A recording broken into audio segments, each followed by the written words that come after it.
Hi, I'm Dave Knoll and welcome to A Wheel Thing TV. In this week's episode, we're checking out the 2015 Ford Ranger in the Wildtrak specification. What we've got under the reprofiled snout of the 2015 Ranger compared to the previous model is a 5-cylinder diesel, 3.2 litres in capacity, 147 kilowatts, 470 newton metres from around 1750 all the way through to 2500 RPM, and it's that really low rev range that allows it to get down and get dirty, as you can see, in a proper off-road environment. Well, proper for you and I guess. Around the back we've got the step side, we've got attachment for the tow bar, and of course the old tailgate system. This one's pretty easy to work. Simply just grab that and you've got all the room on the inside, and here all you need to do is just grab hold of that button there, give it a good firm push. Most of the time it works. As I said, a good firm push and away we go. And you've got your little strap there. All you need to do is grab hold of that. And that'll pull it back in for you. It does take a little bit of effort, unfortunately, but it does work. That's the good thing about it.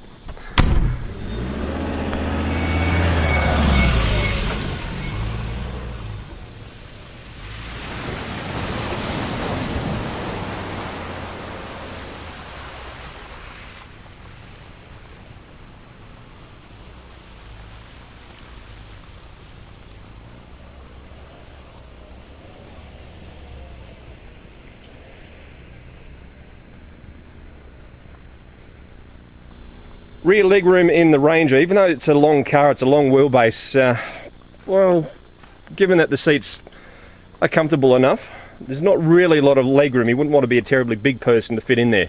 But in the front, plenty of room in here for sure. And these are electric seats, very comfortable seats, I have to say. And you do get a surprising amount of vision. And of course, for those that need the old grab handles, they're there for you. To go into four-wheel drive low range, you need to be in neutral. And then from there, it's a matter of switching across into four-wheel drive low. It'll come up on here, and as you can see, traction control goes off as well. Ford Ranger off-road, very stable, very calm, very easy going, and we'll just plow through just about everything. As you can see, it just really doesn't have too much that it seems will put a bit of a brake on the Ford Ranger Wildtrak.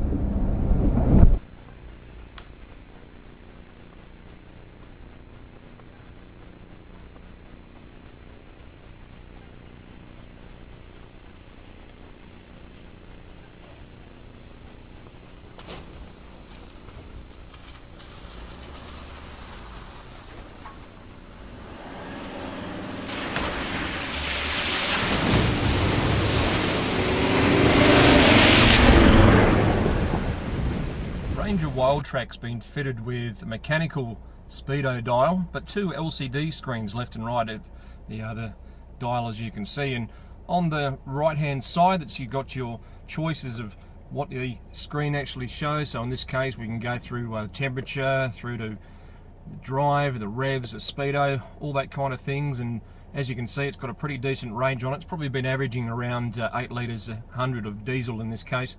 But on the other side, we've got your radio. You've also got information that's available in regards to what kind of stations you can choose, and also it'll take you through, once I can find the right button of course, there we go, entertainment, navigation and phone, so you can Bluetooth your phone into it, and at the same time it also then connects you to the sync system that Ford have on board and allows you to stream music from your smartphone into the audio system.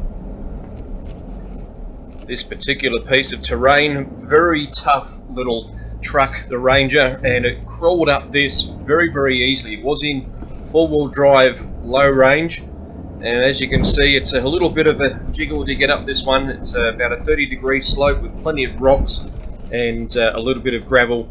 Managed to crawl up it with, well, a little bit of fuss this time round, but as you can see, it did it without too much of an issue overall. You've got Ford's now familiar 4-quarter screen set up here, as you can see, laid out with radio, seats, map, and when you've got your phone paired up, and of course touchscreens on either quarter telling you what it's all about. One of the things that you look at, you've got climate down here, which is a replacement for all of those, and thank God that's the case, because ergonomically all the way down here on the way that the dash is set up, it's really not a handy spot to be looking down and trying to figure out where all these buttons are going. So in that case, you just come up here, and then we've got all your various controls, so your inside temperature, outside temperature, air conditioning controls, and your seat heaters as well. Or if we go back into home, we can go through and check out what kind of digital stations we can play with as well, and there's plenty of those to choose from, which is absolutely fantastic. And not a bad tuner. There was a couple of little dropouts in certain areas, but in other cars that have had digital tuners in them, they've dropped out at exactly the same spot. In regards to the drive system, you've got your traction control, center locking diff, or rear locking diff in this case, and your hill descent, and also your parking sensors, which you can turn on or off. And certainly in certain trials out in the track, turning those off was not a bad idea, because they were just consistently going off with the closeness of some of the rocks. A very small but nifty design feature is that little ridge just on the top of the stalk, and it's on both sides too for indicator and wipers. Basically just a nice little spot to rest your finger, so you know exactly where your finger is going to be, and just a little safety thing at the same time. Priced at around mid $50,000, it's a lot of car, it's a lot of dollars, but you do get an absolute ripper car. It's fantastic around the city. That 6-speed auto, the 470 Newton meters of torque, just makes loping along on the highway an absolute doddle. When you want to go off-road and go and get a little bit dirty, it'll do exactly the same for you. It is fantastic off-road. It's a surprisingly good off-roader, to be perfectly blunt. You've got high range, you've got your 4-wheel drive low range, and it will crawl through just about any road surface that people like me, and generally yourself, will be able to take it.